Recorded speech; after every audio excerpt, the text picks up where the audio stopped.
Students, हम आज next topic cover करेंगे। जिसने प्रीवियस लेक्चर नहीं देखा वो प्रीवियस लेक्चर देख ले, जिससे आपको आज का लेक्चर क्लियर होगा, क्योंकि टॉपिक एक दूसरे से इंटरकनेक्टेड है। मैं हिंदी इंग्लिश दोनों में लेकर आई हूँ, जिससे हिंदी इंग्लिश दोनों मीडियम वालों को ये लेक्चर यूजफुल हो। आज हम प्रीएम्बल से स्टार्ट करेंगे। We the people of India. 26 नवंबर 1949 को जब हमारी संविधान सभा ने इस प्रस्तावना को अपनाया, मींस प्रीएम्बल को एक्सेप्ट किया, तो इतिहास पलट गया। पहली बार हमने पूरी दुनिया से कहा, असली ताकत, असली मालिक कोई राजा या कोई रानी या कोई भारी शक्ति नहीं, बल्कि यहाँ के आम लोग हैं, तुम, मैं, हम सब। ये इतिहास हमें किसी ने तोहफे में नहीं दिया, हमने इसे खुद बनाया, खुद स्वीकार किया और खुद को ही सौंप दिया। इसे लोकप्रिय संप्रभुता कहते हैं। सत्ता का प्रवाह नीचे से ऊपर की ओर जाता है, जनता से सरकार की ओर। आज के समय में सरकार को हम चुनते हैं, ना कि सरकार हमें चुनती है। अब हम इंग्लिश में देख लेते हैं। No one gifted us this constitution, we created it ourself, adopts and herself and handed down ourself. जो पावर है वो पीपल से गवर्नमेंट की ओर जाती है। आज सरकार हमारी गुलाम है, ना कि मालिक। हम भारत के लोग ने मिलकर ये तय किया कि हमारा संविधान कैसा होगा, उसका चरित्र, उसकी पहचान क्या होगी। भारत की पहचान के 5 स्तंभ: संपूर्ण प्रभुत्व संपन्न, समाजवादी, पंथनिरपेक्ष, लोकतंत्रात्मक, गणराज्य, सोवेरेन, सोशलिस्ट, डेमोक्रेटिक एंड रिपब्लिक। संपूर्ण प्रभुत्व संपन्न, सोवेरेन, एक देश को आजाद होना पड़ता है अपने फैसले खुद लेने के लिए। संप्रभु, भारत अब किसी का डोमिनियन या गुलाम नहीं है। हम अपने घर के मामले, आंतरिक और दुनिया के साथ हमारे रिश्ते, बाहरी, दोनों के फैसले लेने के लिए पूर्णतः स्वतंत्र हैं। हम किसी भी बाहरी शक्ति का कोई दबाव नहीं है। हम किसी देश से दोस्ती कर सकते हैं, किसी से संधि कर सकते हैं, ये हमारी अपनी मर्जी है। What is the meaning of sovereignty mentioned in the preamble? India is not dependent on any foreign power and is completely free taking decision, internal and external decisions. संप्रभु शब्द का क्या अर्थ है? जैसे कि प्रस्तावना में वर्णित है, भारत किसी विदेशी सत्ता पर निर्भर नहीं है और बाहरी और आंतरिक डिसीजन खुद से ले सकता है। आंतरिक और बाहरी निर्णय लेने के लिए पूर्णतः स्वतंत्र है। While which amendment word socialist and secular added in the constitution? कौन से अमेंडमेंट में सोशलिस्ट और सेक्युलर को ऐड किया गया था कॉन्स्टिट्यूशन में? 42nd amendment 1976। समाजवादी और पंथनिरपेक्ष शब्द प्रस्तावना में किस संशोधन द्वारा जोड़े गए? 42 बेस संविधान संशोधन 1976 द्वारा। सिफारिश, ये किसकी सिफारिश थी कि ये सोशलिस्ट और सेक्युलर वर्ल्ड प्रीएम्बल में जोड़ा जाना चाहिए? ये किसने एडवाइस करा था? सरदार सोरेन सिंह कमेटी ने। What is the nature of socialism adopted in the Indian Constitution? Democratic socialism। भारतीय संविधान में अपनाया गया समाजवाद किस प्रगति का है? लोकतांत्रिक समाजवाद। अब हम इसको डिटेल में पढ़ेंगे। अब देश आजाद है, आंतरिक और सामाजिक दिशा तय है, तो सरकार कौन चलाएगा? लोकतंत्र। लोगों के लिए, लोगों द्वारा शासन। सरकार आसमान से नहीं टपकेगी, उसे हम और तुम जैसे लोग चुनेंगे। कैसे? अपने वोट से। ये सरकार हमारी नौकर होगी, हमारी मालिक नहीं। वो हमारे प्रति जवाबदेह होगी।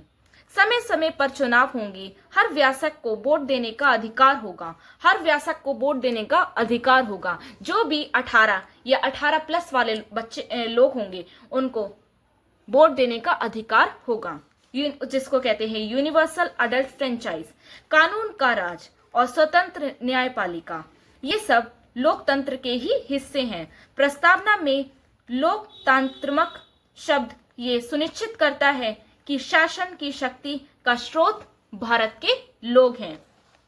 अब हम, जैसे कि हमने पढ़ा कि 42nd अमेंडमेंट 1976 में हमारे 2 वर्ड्स जोड़े गए कॉन्स्टिट्यूशन में, सेक्युलर, सोशलिस्ट। सेक्युलर की अब हम एक्यूरेट डेफिनेशन पढ़ेंगे। The state will have no official religion and religious equally. एक पंथ निरपेक्ष राज्य की सबसे सटीक परिभाषा क्या है? राज्य का कोई आंतरिक धर्म नहीं होगा, वह सभी धर्मों के साथ समान व्यवहार करेगा। No state no religion, equal treatment for all, treat all religions equally. कि जो राज्य है उसका कोई धर्म नहीं होगा और वो धर्म के आधार पर किसी के साथ भेदभाव नहीं करेगा। गणराज्य, Republic, end of monarchy, respect for merit. Our president is elected, not heredity. Any citizen, regardless caste, religion, or gender, can reach highest office. आज हमारे देश का प्रमुख यानी हमारे राष्ट्रपति वंशानुगत नहीं होंगे। वो राजा का बेटा राजा नहीं बनेगा, बल्कि जनता द्वारा अप्रत्यक्ष रूप से चुने जाएंगे। ये राजशाही का अंत और योग्यता का सम्मान है। इसका मतलब ये है कि देश का कोई भी नागरिक, चाहे वो किसी भी जाति, धर्म या लिंग का हो, सर्वोच्च पद तक पहुंच सकता है। कोई विशेष अधिकार प्राप्त वर्ग नहीं होगा। आखिरी स्तंभ गणराज्य, लोकतंत्र तो ब्रिटेन में भी है, पर वहां की राष्ट्र प्रमुख हेड ऑफ स्टेट महारानी है, जो वंशानुगत पद पर है। The term republic implies that the head in the nation is elected, not heredity. जो रिपब्लिक का मतलब ये है कि जो हमारे हेड ऑफ स्टेट होंगे वो इलेक्टेड होंगे, वो हेरिडिटी नहीं होंगे। जैसे पहले के टाइम में होता था कि राजा का बेटा राजा बनता था, जैसे अकबर का बेटा सलीम, आगे वो उसका बेटा शासक करेगा, उसका बेटा शासक करेगा, पर अब वो नहीं होगा। अब हमारे जो हेड ऑफ स्टेट होंगे उनको जनता ही चुनेगी। What the correct order of these? Sovereign, socialist, secular, republic. ये बहुत ही ज्यादा इंपॉर्टेंट है, हमें सीक्वेंस में याद होना चाहिए। गणराज्य पद का तात्पर्य है कि राष्ट्र का प्रमुख वंशानुगत ना होकर निर्वाचित होगा। प्रस्तावना में इन शब्दों का सही क्रम क्या है? संपूर्ण, प्रभुत्व संपन्न, समाजवादी, पंथ निरपेक्ष, लोकतंत्रात्मक, गणराज्य। संविधान के उद्देश्य न्याय, स्वतंत्रता, समता और बंधुता। Justice, liberty, liberty. देश को बनाने का मकसद हमारे संविधान निर्माताओं का सपना, वो अपने नागरिकों को क्या देना चाहते थे? इसका जवाब प्रस्तावना के अगले हिस्से में है। ये संविधान के 4 महान उद्देश्य हैं, या यूं कहूं कि ये हमारे संविधान का हर नागरिक से किया गया एक पवित्र वादा है। ये वादा है न्याय, स्वतंत्रता, क्षमता और बंधुता का। On 26 January 1950 India was a sovereign, democratic and Republic.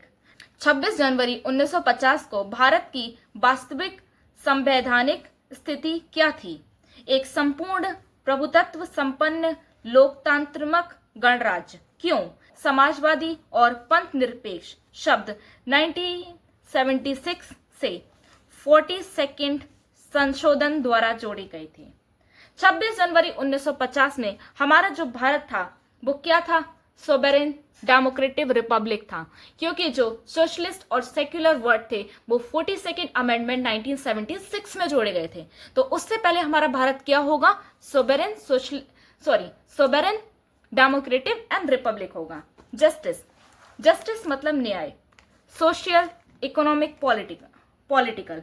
जो हमारा न्याय है वो भी 3 प्रकार का है, सामाजिक, आर्थिक और राजनीतिक। 3 प्रकार का न्याय। कौन सा? सामाजिक, आर्थिक, राजनीतिक। सामाजिक न्याय, किसी भी व्यक्ति के साथ उसकी जाति, रंग, धर्म, लिंग या जन्म स्थान के आधार पर कोई भेदभाव नहीं होगा।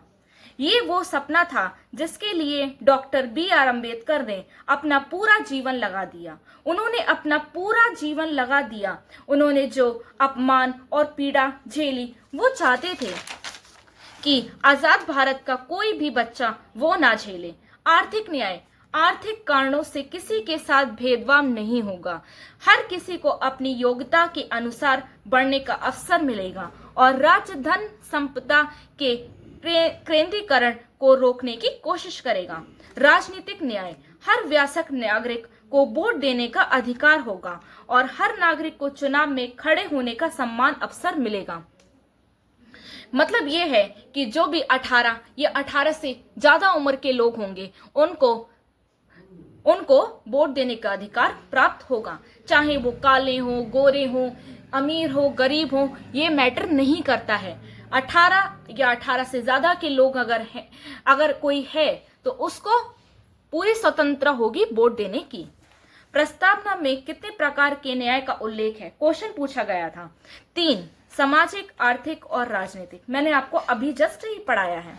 स्वतंत्रता 5 प्रकार की है। विचार, अभिव्यक्ति, विश्वास, धर्म और उपासना की। Liberty, thought expression, belief, faith and worship. ये सिर्फ आजादी नहीं है बल्कि हर व्यक्ति को अपने व्यक्तित्व को पूर्ण विकास करने का अवसर मिलेगा।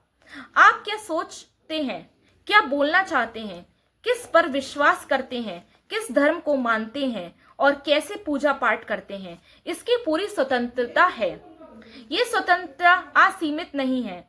आप कुछ भी बोलने की आजादी के नाम पर देश की एकता को खतरा नहीं पहुंचा सकते। ये क्वालिफाइड लिबर्टी है, एब्सोल्यूट नहीं। इस स्वतंत्रता के लिए भगत सिंह जैसे क्रांतिकारियों ने हंसते हंसते फांसी को चूम लिया था। उन्होंने कहा था, वे मेरे शरीर को कुचल सकते हैं, मेरे विचारों को नहीं। ये स्वतंत्रता हमें उनकी ही देन है। ये क्वेश्चन पूछा गया था, भारतीय संविधान की प्रस्तावना में निम्नलिखित में से किस स्वतंत्रता का उल्लेख नहीं है? फर्स्ट ऑप्शन, विचार की स्वतंत्रता। सेकंड, आर्थिक स्वतंत्रता। थर्ड, अभिव्यक्ति की स्वतंत्रता। फोर्थ, विश्वास की स्वतंत्रता। तो हमारे संविधान में आर्थिक स्वतंत्रता का उल्लेख नहीं है। समता, इक्वालिटी। समाज में किसी भी वर्ग के लिए कोई विशेष अधिकार नहीं होंगे और कानून की नजर में सब बराबर होंगे, चाहे कोई कितना भी अमीर हो और गरीब, शक्तिशाली हो या कमजोर। कानून सबके लिए एक है और सिर्फ इतना ही नहीं, सरकार सबको आगे बढ़ने के लिए समान अवसर भी देगी। इसलिए सरकार आगे बढ़ने के लिए समान अवसर भी देगी। इसलिए सरकारी नौकरियों में आरक्षण जैसी व्यवस्था की गई है ताकि जो लोग सदियों से पीछे रह गए हैं उन्हें भी बराबरी पर आने का एक अवसर मिल सके। What to form does the equality mention? Equalities and opportunity।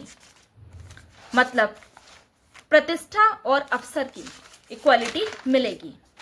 प्रस्तावना में उल्लिखित समता किन 2 रूपों को सुनिश्चित करती है? किस किस को करती है? प्रतिष्ठा और अवसर की समता। फ्रेटर्निटी, भाईचारा।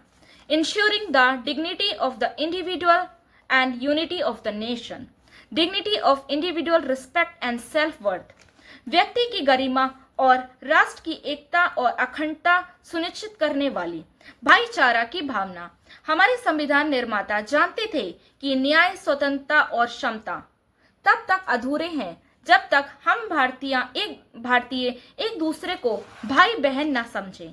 इसलिए एकल नागरिकता, सिंगल सिटीजनशिप का प्रावधान किया गया। और सिंगल सिटीजनशिप हम कहां से लेकर आए हैं, ये हम नेक्स्ट लेक्चर में कवर करेंगे। मैं आपको भी बता देती हूँ, सिंगल सिटीजनशिप हम ब्रिटेन में लेकर आए थे, ब्रिटेन से लेकर आए हैं। Doctor Ambedkar said that the liberty, equality and fraternity cannot be separated। मतलब डॉक्टर अंबेडकर ने कहा कि स्वतंत्रता, समता और बंधुता को एक दूसरे से अलग नहीं किया जा सकता। बिना समता के स्वतंत्रता कुछ लोगों का एकाधिकार बन जाएगी। बिना स्वतंत्रता के क्षमता व्यक्तिगत पहल को खत्म कर देगी और बिना बंधुता के स्वतंत्रता और क्षमता का कोई अर्थ ही नहीं रह जाएगा। ये तीनों एक त्रिमूर्ति की तरह हैं, मतलब ये तीनों को हम सेपरेट नहीं कर सकते। What does ideal of fraternity in the preamble? A spirit of brotherhood that ensure on dignity, the individual and the unity of the nation। प्रस्तावना में बंधुता का आदर्श क्या सुनिश्चित करने का प्रयास करता है? भाईचारे की भावना जो व्यक्ति की गरिमा और राष्ट्र की एकता को सुनिश्चित करें। अखंडता, इंटीग्रिटी शब्द का प्रस्तावना में किस संवैधानिक संशोधन के माध्यम से शामिल किया गया है? 42nd अमेंडमेंट 1976 द्वारा। ये याद करना कि 42nd अमेंडमेंट 1976 में 3 शब्द को जोड़ा गया था। किस किस को? Socialist, secular, integrity. आपको ये याद होना चाहिए। क्या प्रस्तावना संविधान का हिस्सा है? क्या इस कोर्ट में लागू कराया जा सकता है? इस सवाल ने हमारे देश की सबसे बड़ी अदालत सुप्रीम कोर्ट को भी सालों तक उलझाए रखा। ये किसी रोमांचक कार्टून ड्रामा से कम नहीं था। बैरूबरी यूनियन मामला 1960। बैरूबरी यूनियन केस। इस केस में सुप्रीम कोर्ट ने एक अजीब सा फैसला दिया।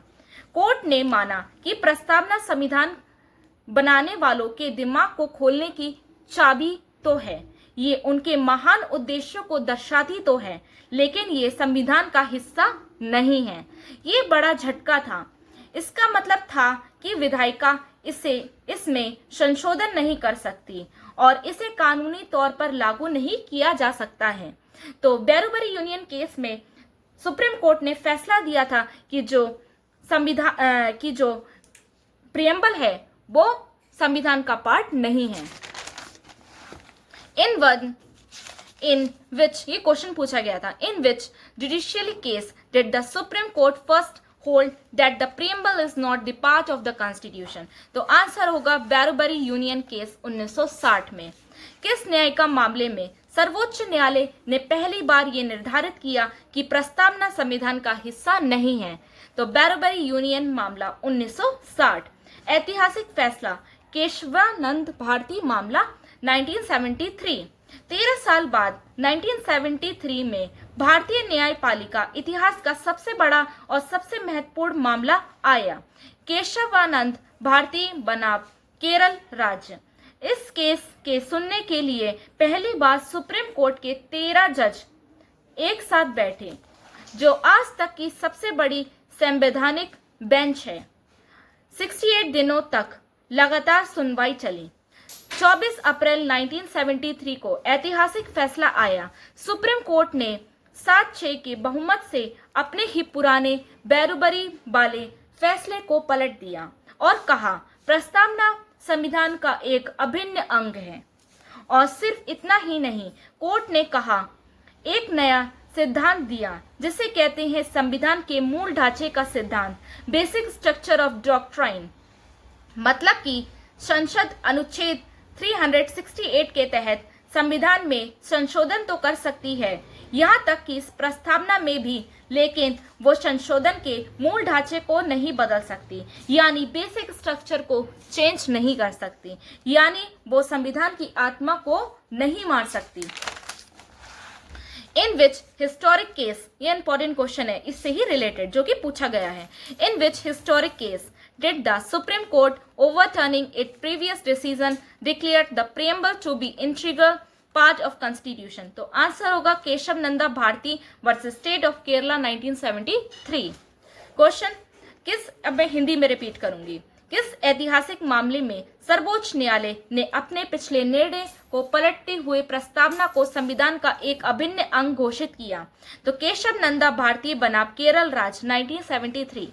Question The doctrine of basic structure of the Constitution was propounded as a result of which case? तो सेम आंसर होगा केशव नंदा भारती केस। संविधान के मूल ढांचे का सिद्धांत किस मामले के परिणाम स्वरूप प्रतिपादित किया गया था? तो क्या आंसर होगा केशव नंदा भारती मामला केस। आई होप आपको आज का लेक्चर अच्छे से समझ में आया होगा। आपको कोई डाउट हो तो आप कमेंट सेक्शन में पूछ सकते हैं। Thank you students.